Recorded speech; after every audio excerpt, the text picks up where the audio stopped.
Hey guys, so today we're going to talk about American imperialism and the idea of the smoke screen behind which they hid for like a century now, and now and more, even more. I think because we could almost say that they've been hidden for the past 2 centuries.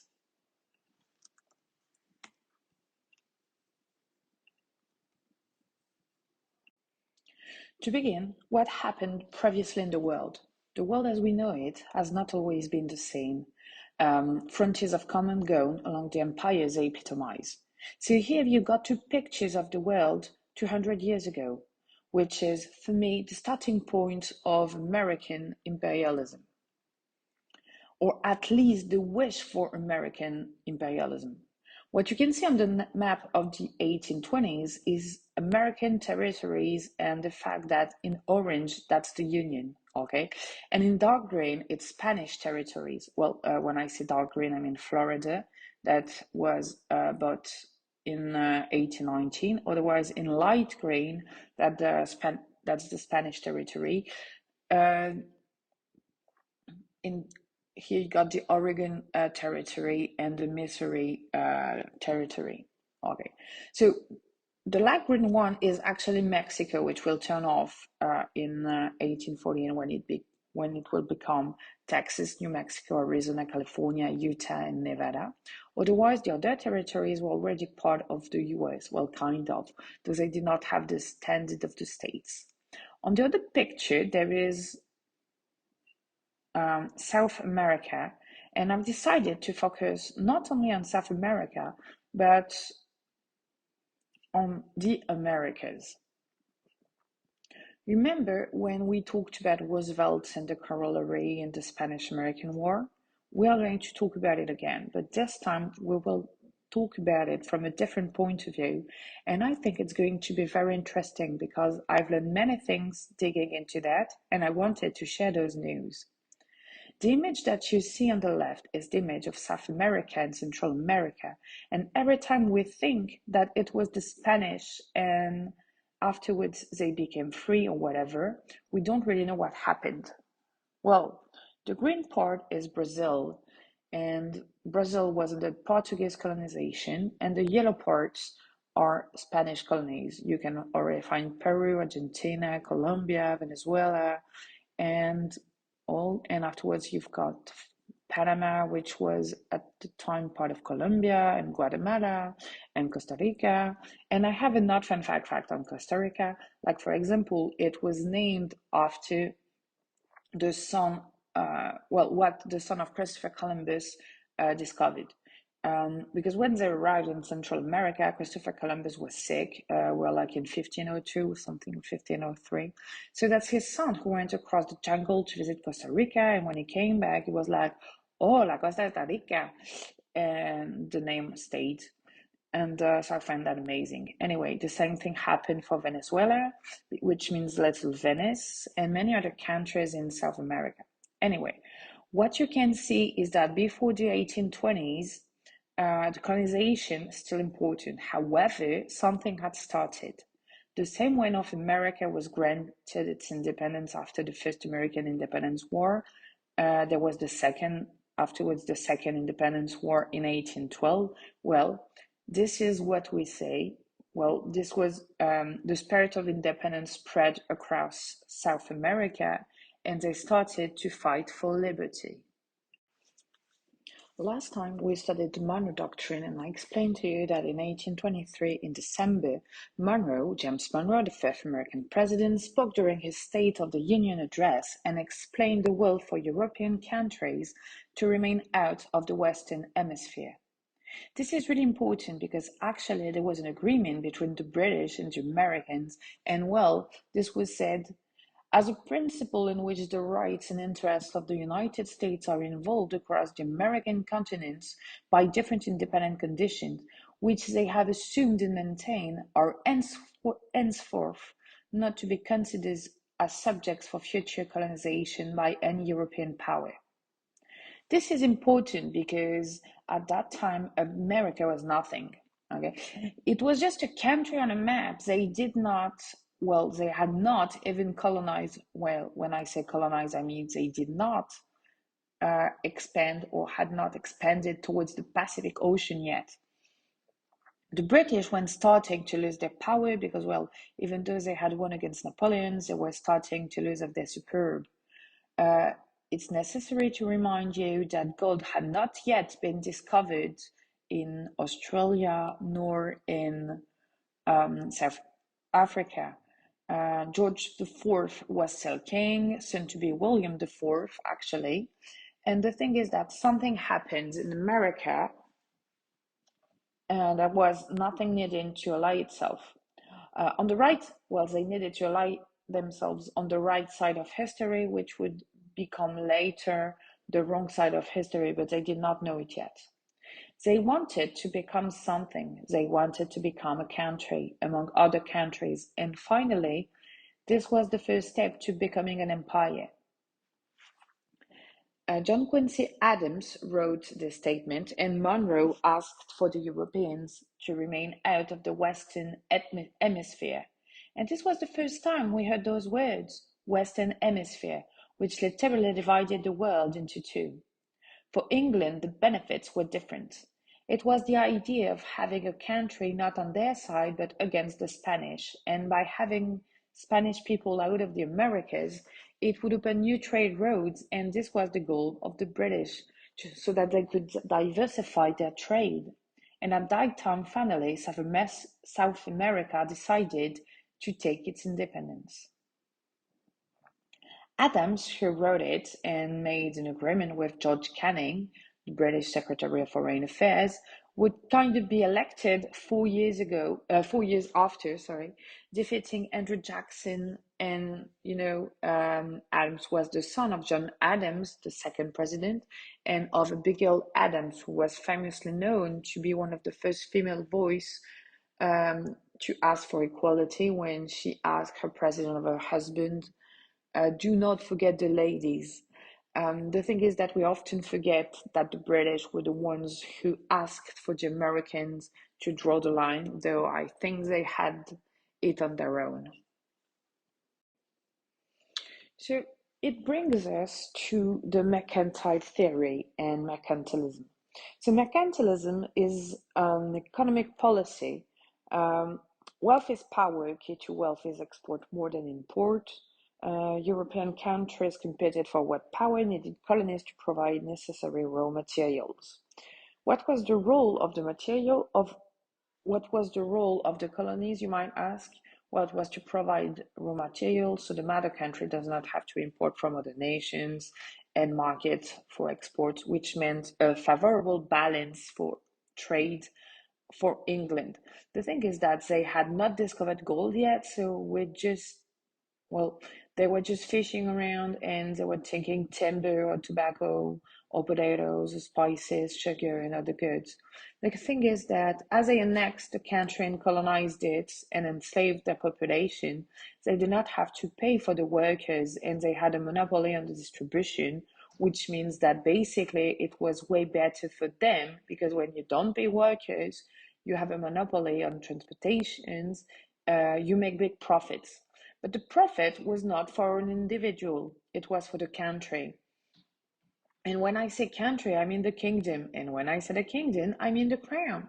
So what happened afterwards? Well, as the different kingdoms lost some of their power, there was a shift from mercantilism to capitalism. And, well, from the growing wealth of the kingdom, it went to the growing wealth of an individual.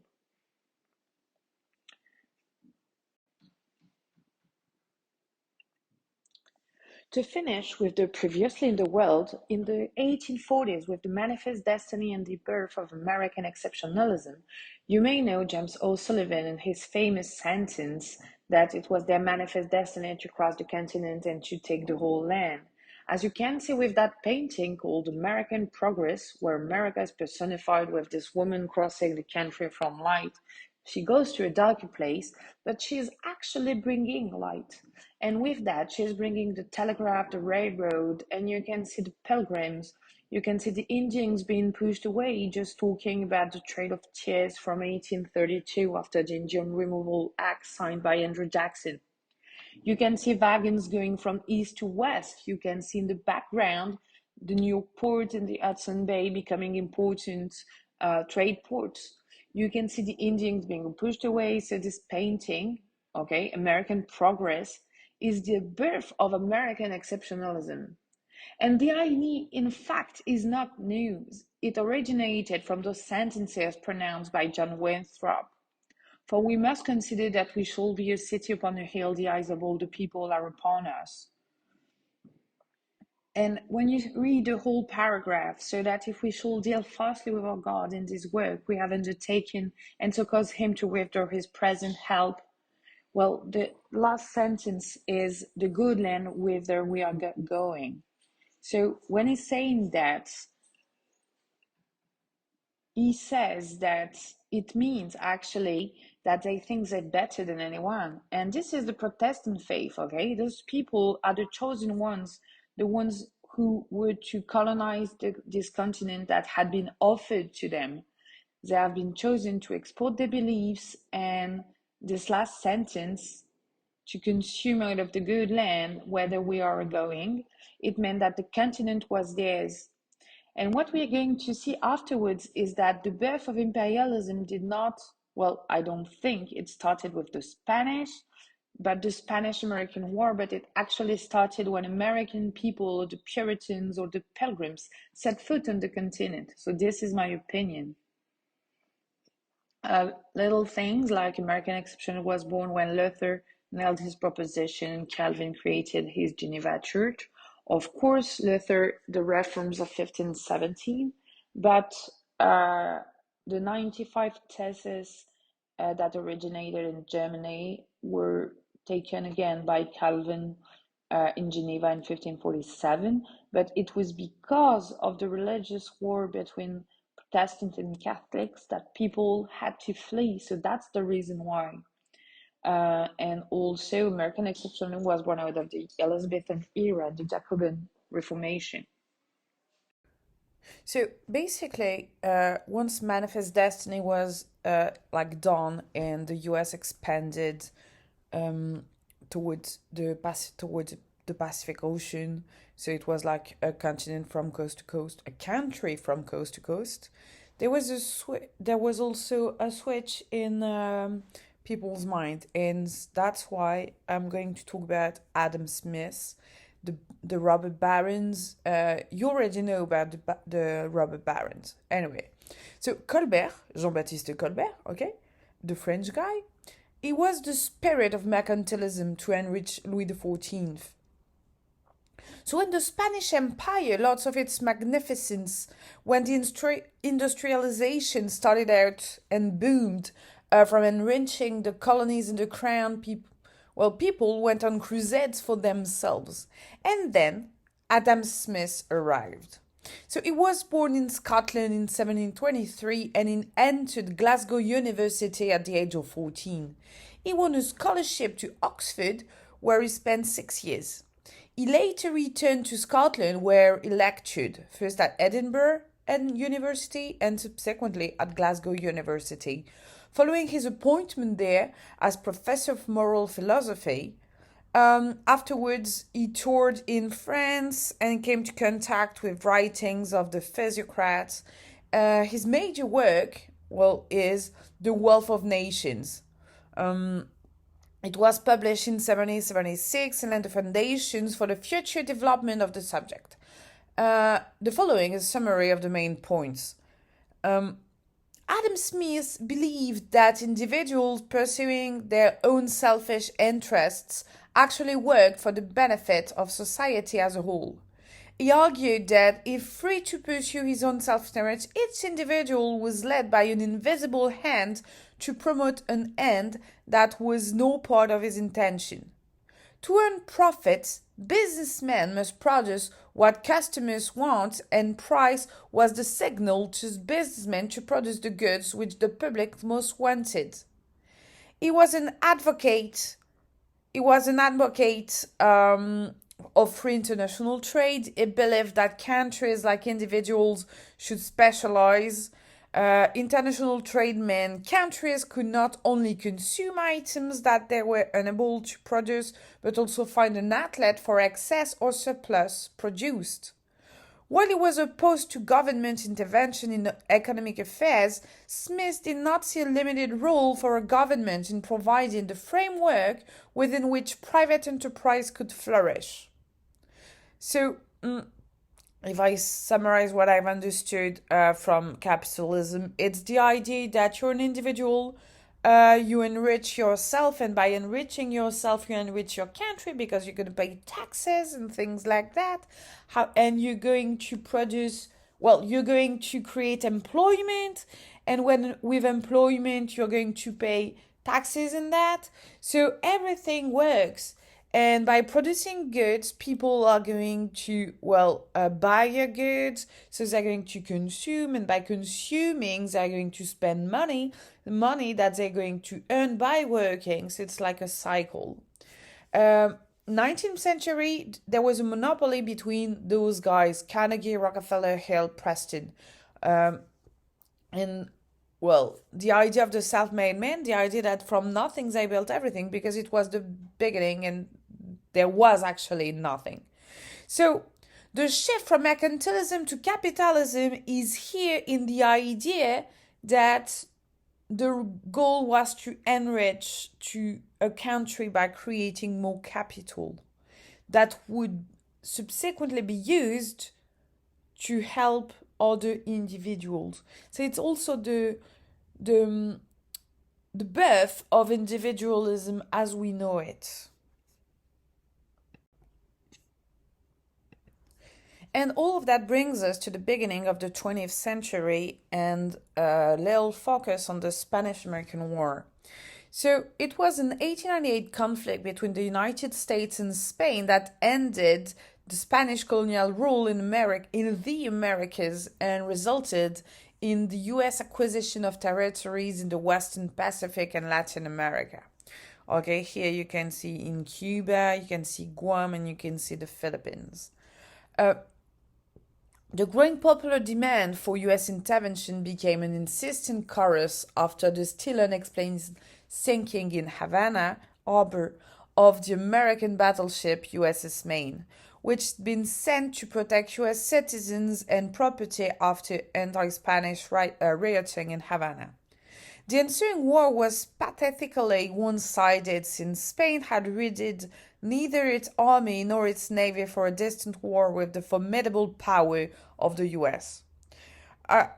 Of course, the use of formidable here is ironic, I'm just saying. The Treaty of Paris ending the Spanish-American War was signed on December 10th, 1898.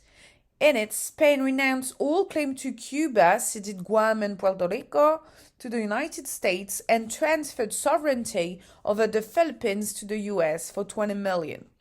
At first, it looked as though the United States would not cave into the temptations of empire when in 1893 American sugar plantation owners engineered a coup to dethrone Hawaii's queen, Liliuokalani, and annexed their Hawaiian island. The US refused to cooperate with the underhanded scheme. Contrary to Puerto Rico or Cuba, Hawaii was granted the right to become on the state, to be on the state's path. And Hawaii would become one in 1959, whereas Puerto Rico is still a territory. So basically, it's like the people in Puerto Rico are American citizens, okay? But they can't vote in Congress or for the representative. And there has been like a division in Congress because the Democrats are like, yes, let's give them a status of being a state. And the Republicans are like, no, we don't want that. Because in the brain of the Democrats, it would mean that the Puerto Ricans would vote in their favor, whereas the Republicans, well, they are Republicans, so I still don't get why people vote for them. So yeah, that's the spirit. What is important to know, however, is that at that time we do talk about imperialism, because it's not about the Monroe Doctrine, okay? It's actually the real birth of an empire. And the thing is that not everyone was thrilled about the United States' new role as an imperial power. The irony that a former colony which had once rebelled against a distant government across the ocean was now governing distant peoples was not lost on contemporary observers. Others protested that imperialism would include people of inferior races in the American body politics. The Anti-Imperialist League, which included such diverse characters as Still Muggle, Andrew Carnegie, and Labour leader Samuel Gompers, protested the US new empire, but many others saw these new territories as signs that the US had come of age and it was the duty of Americans to spread the light of civilization and democracy to the backward people of the world. Convinced of the superiority of people of Anglo-Saxon descent, these Americans saw it as the white man's burden, a phrase taken from a poem by the author imperialist booster Rudyard Kipling. To govern and somehow uplift the people of Latin America and the Pacific, whether they wanted it or not. And we can see that at the end of the 19th century. The thing is that the rebellion between Cuba and we will talk about it later when we talk about Cuba. But between Cuba and Spain, it was a 30-year war, basically, that what ended with US intervention. And the US just grabbed the flag and put their own instead. At no point they thought that Cuba would govern itself. I'm just going back on this sentence by Frederick Turner. The frontier has gone, and with its going has closed the first period of American history. Oh, I forgot an N. American history. Well, this is because the second part would be American imperialism, but it would not last. It would not last when Roosevelt would start with his good neighbor policy in the 1930s. The thing is that when Guam would become independent, Cuba would become independent too. The thing is that American imperialism would die with them, with their independence. But we can talk about American influence, American hegemony, but not imperialism. So, railroad stakes and monopoly. We are still in Central America, and we are still not in the 20th century. I mean, those 10 years, this era that would be the chain, the link between the progressive era and the one before that which would have been conservative. This little part between the 1890s and the 1910s would be very important. The first question is, what is a monopoly? And I'm not talking about the board game. A monopoly is a company or group having exclusive control over a commodity or service. Question number 2. Didn't we say that the Sherman Act of 1890 developed the idea of competitivity so that monopoly could be avoided? Well, many men did not care about that, and one of them was miner Cooper Keith. The Brooklyn-born was already a railroad tycoon when he entered the Costa Rican jungle. Yes, he had inherited his empire, but still he worked hard, lost his fortune, made it again, caused the deaths of thousands of workers, and not fun fact, he did hire convicts, promising them freedom once the job would be done. And out of the 700 prisoners, only 27 were pardoned. Many Italians and Irish died, and locals, mainly indigenous people, went not into the work as it was too difficult, and mosquitoes rendered the job atrocious, between malaria and things like that. Keith lost his uncles and brothers in the conquest, but among the many deaths arose an empire and a company. By agreeing with Costa Rican authorities to create the railroad for free but to have the monopoly on the ports and the lands near the railroad, he decided to grow bananas so that to feed the workers. Easy to grow, he decided to export them. Having monopolies over the railroad and the port, it took 7 days to market them in local stores. In 1899, he decided to join forces with Andrew Preston and Bradley Palmer, hence the creation of the United Fruit Company. Another important man would be Sam Zamaray. The Moldavian-born kid became the next minor Keith, and he had started by picking up bananas in New Orleans before moving to Honduras and ended up at the head of UFC. As Enrico coined it in 1904, it was the birth of the banana republics. What is a banana republic? UFC, as known as Chiguera since the 1990s, developed the term only of the dark side of the term. Because of the dark side of the term. It hints that the countries was born on bananas or birthed on bananas. Basically, big companies inserted themselves in those countries' political affairs and corrupted them. For example, Minor Cooper Keith was even married to the daughter of the Costa Rican president. Yes, I said president. Anyway, it was easier for American interests to have help from the inside. It kept underpaid workers in line and rich men richer. Ads regarding bananas developed under Preston's leadership. He was a marketing genius and promoted his products and campaigned on it. Even today, bananas are part of our regimen.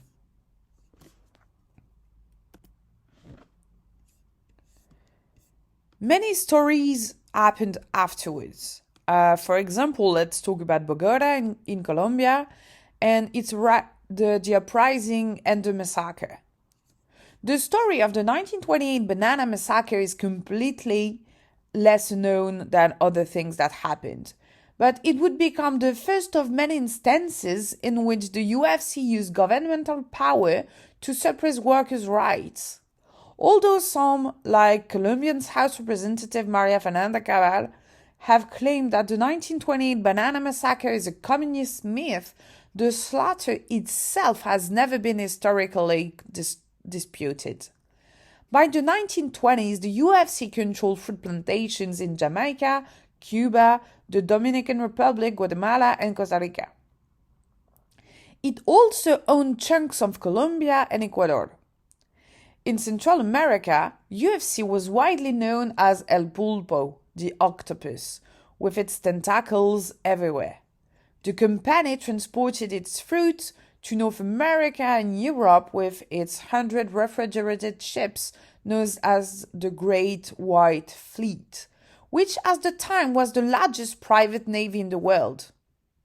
On November 12, 1928, over 25,000 UFC plantation workers near Ciena Magdalena, Colombia, went on strike.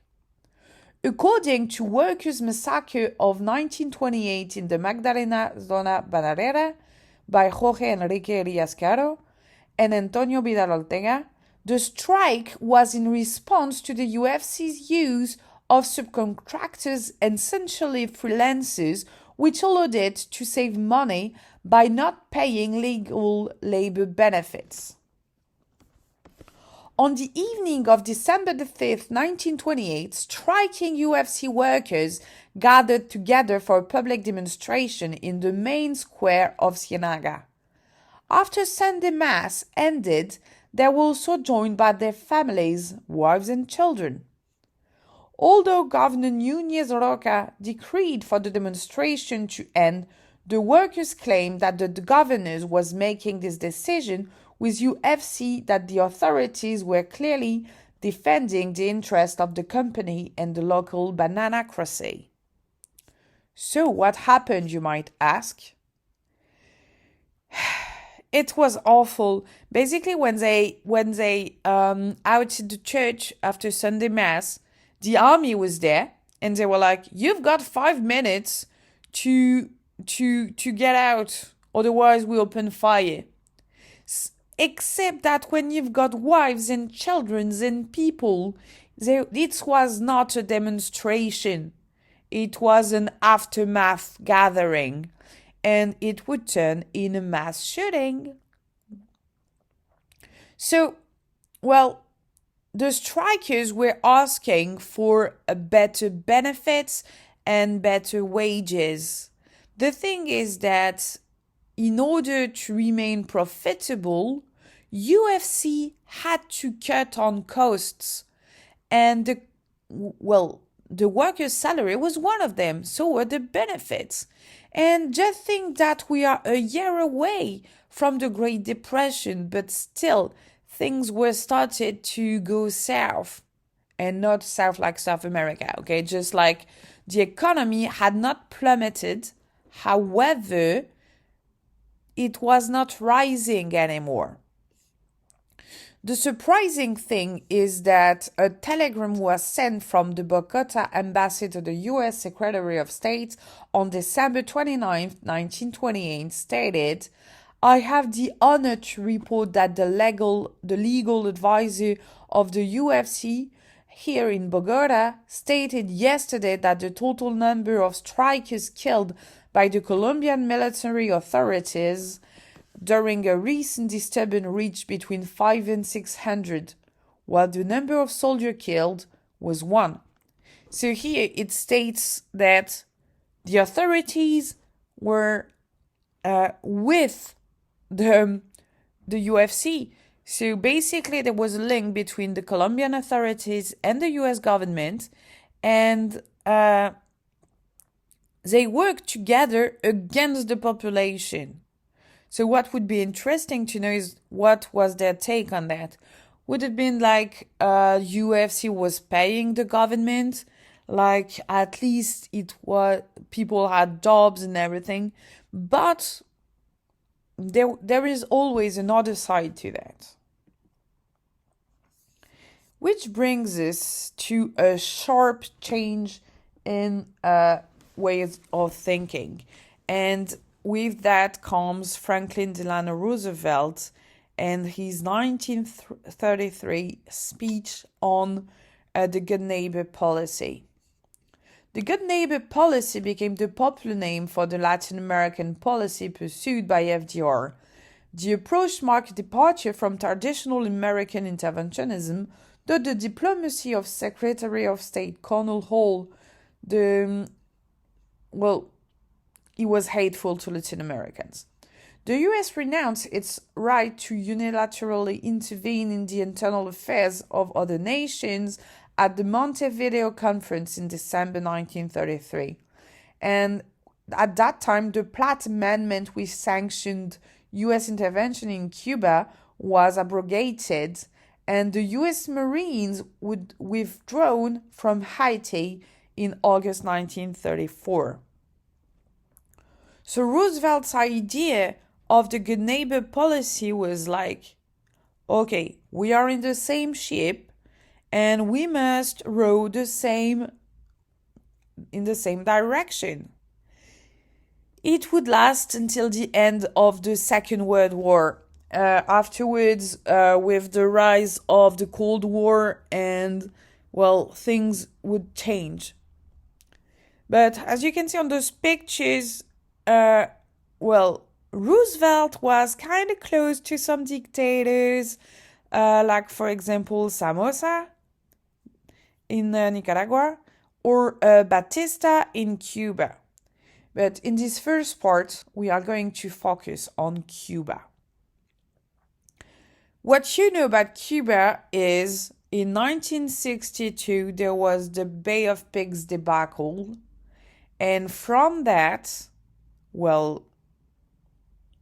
Cuba turned against the US. But things are quite different, and Castro did not appear in 1959 to overthrow Batista, and Batista did not appear in 1954 when he was elected president. It's way more complicated than that. So as I told you, in the 1870s, Cuba started the revolution to get rid of the Spaniards. But in 1898, the USS Maine was sunk, but no one knew how or who did that. So the US moved in, and then they replaced the Spanish flag by the American one. The Cubans understood that they couldn't do anything about it, and they had to agree to the Platt Amendment, explaining that basically Cuba was independent, but was a US protectorate, and that the US could interfere in whatever ways they wanted. In 1934, the Roosevelt direction will overthrow or went back on the Platt Amendment. And it changed things, but the domestic economic problems and afterwards World War II diverted attention from the Western Hemisphere, and Roosevelt's good neighbor policy represented an attempt to distance the US from earlier interventionist policies such as the Roosevelt Corollary and military interventions in the regions in the 1910s and 1920s. So what happened in Cuba and what led to the Bay of Pigs debacle? So between the Platt Amendment and Castro's coup in 1959, there were many uprisings in Cuba, many from the US-backed military leader Fulgencio Batista. It was not until 1952 that it officially grabbed power, though he had been the puppet master since the beginning. Between the 1920s and 1958, there was an American economic dominance. Americans in the Prohibition era swarmed to casinos and lavish hotels in Havana. U.S. corporations thrived during the Batista years as organized crime figures find a welcoming and safe playground to grow illegal businesses. American tourism to Cuba flourishes. In 1959, Cuba's revolution triumphed. After 6 years of guerrilla warfare against the dictatorship, and with Batista no longer getting weapons from the US, he fled Havana on New Year's Eve 1958, and the US had to recognize Cuba's new government a week later. Rebel leader Fidel Castro becomes prime minister within a month. However, when Cuba nationalized all US businesses so that the US answered with a trade embargo, which pushed Castro into the Soviets' arms, JFK used Ike's plans to launch an invasion, which was an epic fail. Cuban exile started towards Florida and would never go back. Its mile boat lift in the end of the 70s, early 80s, showed it. It's like the people on the boat here. Many people left after Castro came to power because those people had gone rich based on US intervention in Cuba. So, of course, after the revolution, it was not possible anymore. It brings us to the post-World War II world. And I'm going to talk about something I love and that is so intriguing and so dark. The CIA. So we already know that there were spies during the Revolutionary War, and you know about Harriet Tubman, the Black Moses, who was a famous spy during the Civil War. During World War II, organization was needed among the spying world. Hollywood actors could not continue to do their dirty work in Nazi Germany under Hitler's nose for no good reason. As the FBI developed in the 20s to fight corruption within the country, you remember the Teapot Dome corruption scandal? Well, President Truman soon recognized the need for a new, fully functional post-war intelligence organization. So in 1947, he signed the National Security Act, establishing the Central Intelligence Agency. So created in 1947, the Central Intelligence Agency was what the SIS or the GDSE were for other former colonial powers. After a first intervention in Iran that was judged successful, the Dulles brothers did it again in Guatemala to overthrow Jacobo Arbenz, the democratically elected socialist president. Through the 1950s, the Red Scare provided a safety net for policies abroad. McCarthy's ideas, followed by Stalin's death, paved the way for the agency to meddle so that American interests were protected after Iran and the 1953 coup to overthrow Mossadegh. So afterwards it was Arbenz, then they went in Cuba and tried to kill Castro after Batista. I can remember Noriega in 1989. But what are the consequences of such an involvement worldwide?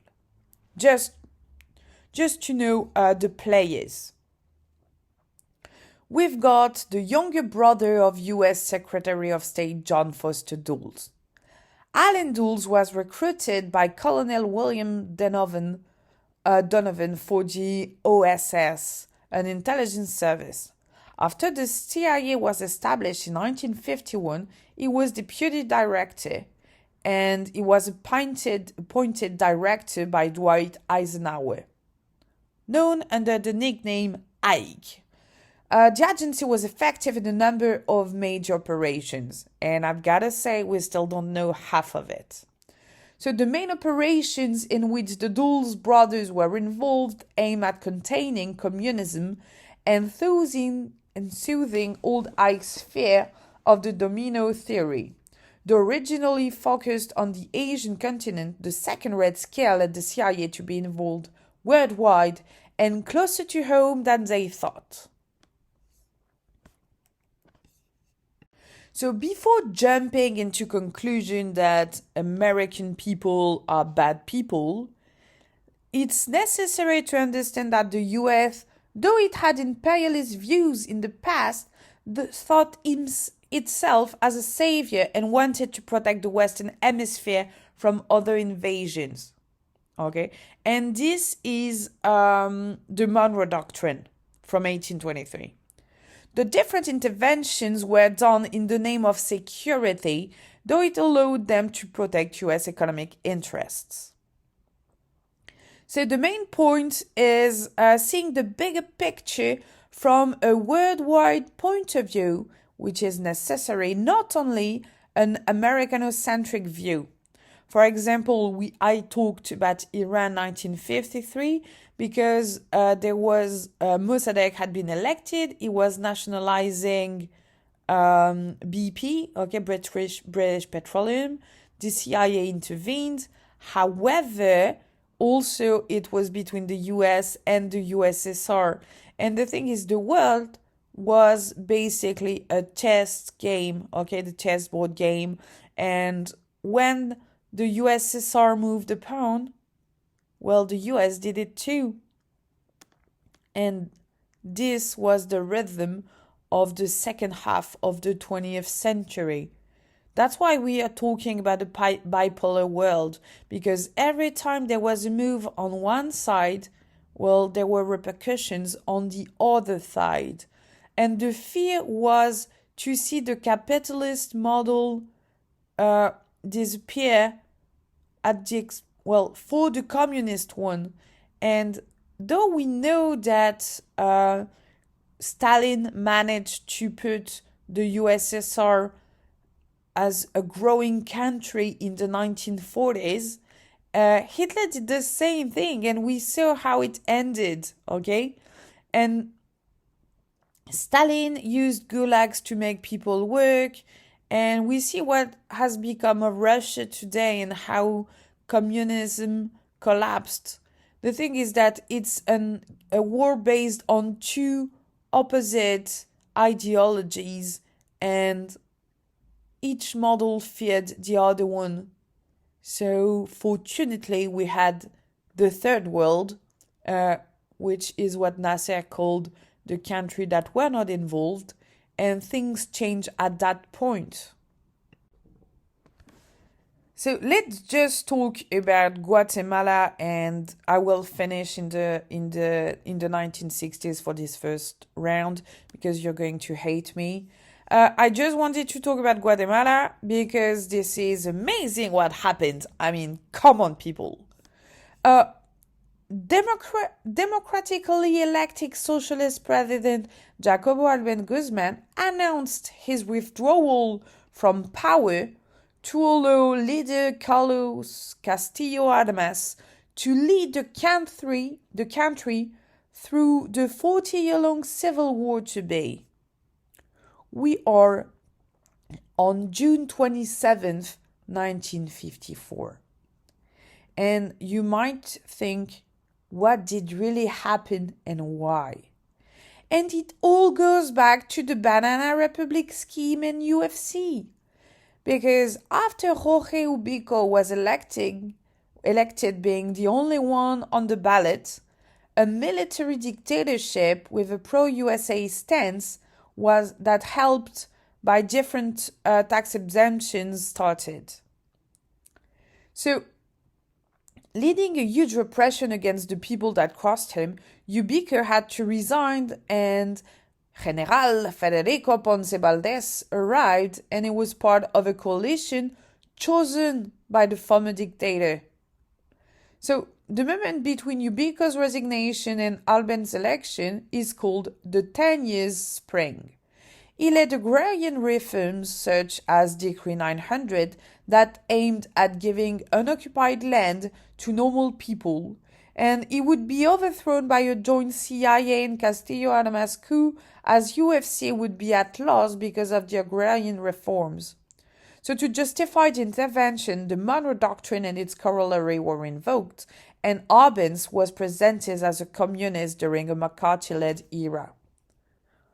So to be clear, in the 1930s, Jorge Ubico was the dictator in Guatemala. He helped UFC, United Fruit Company, because he gave them tax exemptions, he gave them land, and people worked for them, and the conditions were bad. We already knew that. So basically, people rebelled, and at one point, a man was elected, President Arbenz. The guy was from the left side of the barometer. So, for example, the Americans did not like him. The thing is that his policies were closer to what Roosevelt did with the New Deal than any other things. But we are in 1954. What is happening in the world? Okay, Dwight Eisenhower is president. All right. The USSR is busy because Stalin just died. However, they are looking for new ways to spread their ideas. And that's why the US feared. It was an idea of fear. Of course, economics were in place, but it was fear that led the CIA to intervene. You might ask, how did they know it was the CIA? Well, I mean, a country that is called the Banana Republic cannot use planes and bombs to organize a coup. Okay, so we are going to close this chapter in Guatemala. So to conclude, in the 1950s, you've got words to remember, and the first one would be security. Everything that was done afterwards would be in the name of security. And there is a sharp shift in the foreign politics, in foreign affairs, because at that point, it was not about protecting only the American economy. It was an era of fear, and the 1950s epitomized that, because you see on the cartoon, is this tomorrow with a woman? Well, she definitely looks frightened. And the fact of using a woman, this is important too, because it means that we have to protect our wives and our children. You've got Uncle Sam and on the red iceberg. So we already know about China, North Korea, East Germany, Poland, Czechoslovakia. But what else? What else is going to happen? We've got the space race that is beginning at the end of the 50s. Well, we've got the world that is turning bipolar. If you remember correctly, there was the trial of Julius and Ethel Rosenberg that were tried as communists. There was the HUAC,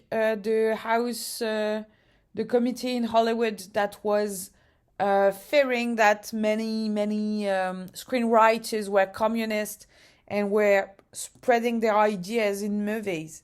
So this is the 1950s. Okay, there are no social media to tell people, guys, you are in fear for nothing.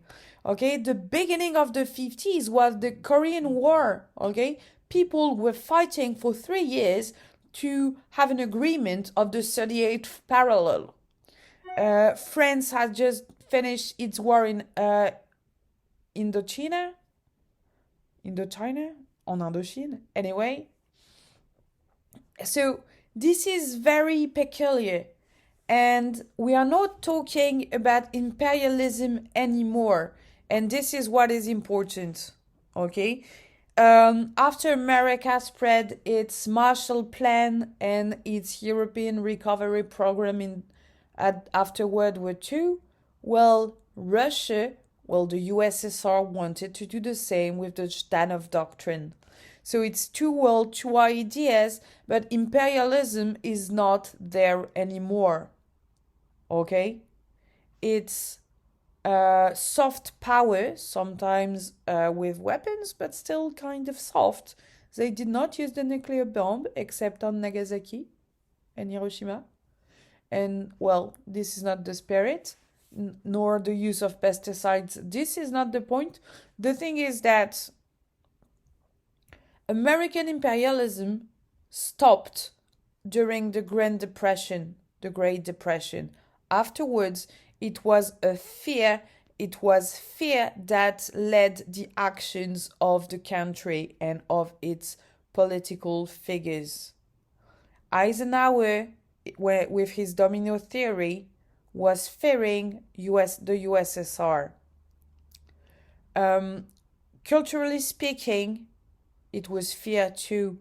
Remember the crucible display by Arthur Miller?